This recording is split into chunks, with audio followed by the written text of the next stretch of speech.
kami contohkan ada fakta-fakta bahwa sebagaimana yang telah ahli dari psikologi klinis jelaskan, ditemukan adanya tingkat kepatuhan yang tinggi. Nah, terus kemudian dari tingkat kepatuhan yang tinggi ini digunakan untuk bagaimana digunakan sebagai untuk melakukan si Richard ini untuk melaksanakan tindakan sesuai dengan kepentingan atau kemauan daripada orang yang memberi perintah, yaitu dalam hal ini melakukan penembakan terhadap korban tadi. Nah, setelah terjadi penembakan, nah tingkat kepatuhan ini juga masih terus terlaksana. Dengan contohnya umpama Richard tetap diminta untuk membuat skenario-skenario. Nah, tapi kemudian seiring sejalan, kemudian Richard ini bersikap mengambil tindakan yang berlawanan arah, di mana dia menjadi orang yang ingin membongkar kasus ini atau menempatkan diri pada posisi sebagai justice kolaborator, artinya siap untuk membongkar ini. Nah, artinya ini kan ada kemudian peralihan dari kepatuhan yang menjadi tidak patuh. Dari sisi psikologi forensik bagaimana terhadap gejala-gejala sikap ini?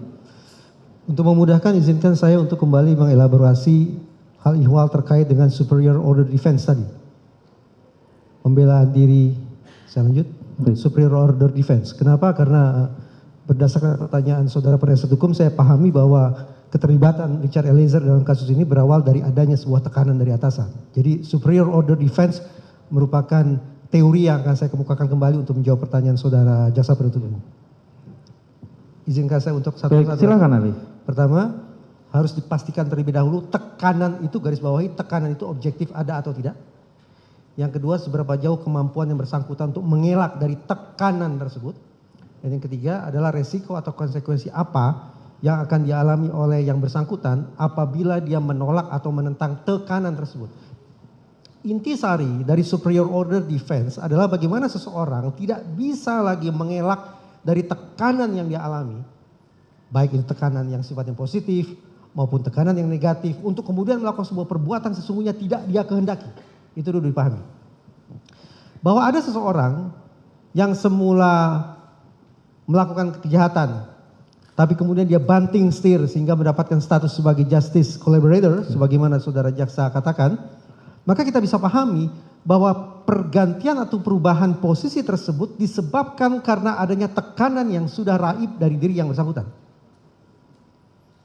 Ketika yang bersangkutan sudah teryakinkan bahwa dia tidak berada di dalam kungkungan tekanan tersebut, maka kemungkinan dia akan berbalik arah menjadi suatu hal yang sangat realistis. Baik. Nah, ini umpama terkait dilihat dari faktor apakah ada tekanan. Nah, tekanan ini apakah sifatnya harus konkret, ahli, ya kan? Atau ini hanya dapat dilihat juga bahwa subjektivitas sendiri dari pelaku yang menduga-duga umpama, yang meramal-ramal umpama, karena membayangkan bahwa ya tadi ada faktor culture di institusi tertentu, ya kan, bahwa umpama jiwa korsa yang salah kaprah tadi umpama. Nah, apakah harus konkret umpama jika kamu tembak dia, kalau tidak maka aku habisi juga kamu. Ini kan suatu tekanan yang konkret, ya kan? Nah, apakah juga bisa tekanan itu dilepaskan sendiri secara bebas terhadap pelaku itu sendiri yang hanya berdasarkan ramalan dan dugaan-dugaan atau bayangan dia sendiri, ketakutan tadi? Bagaimana pendapat Anda? Saya coba tafsirkan dulu, kalau pemahaman saya keliru tolong dikoreksi ya. Baik, silakan. Berarti saudara jaksa penuntut umum ini meminta penjelasan tentang bagaimana kita bisa memastikan apakah tekanan itu objektif ada ataukah subjektif belaka, begitu ya? Betul, betul ahli. Betul. Nah, sebagaimana tempat saya uraikan tadi, untuk memahami secara utuh, secara jernih kita perlu rambah 3 dimensi sekaligus. Yaitu dimensi makro terkait dengan bagaimana pengaruh organisasi terhadap individu yang bersangkutan. Kemudian dimensi mikro yang saya tidak tahu apa sesungguhnya isi dimensi mikro saudara Richard Eliezer, saya tidak tahu. Dan yang ketiga adalah dimensi meso, yaitu interaksi antara Richard Eliezer dengan pihak yang memberikan sebelum memberikan perintah atau tekanan tersebut, yaitu Verdi Sambo. Konkret pun saya tidak tahu interaksi apa yang berlangsung di antara mereka. Tetapi, sebagaimana tadi saya katakan, ada temuan-temuan yang lebih rinci dari Milgram yang patut untuk kita cermati dan mungkin untuk kita terapkan dalam persidangan ini untuk menakar seberapa objektif sesungguhnya tekanan yang dirasakan oleh Richard Eliezer tersebut.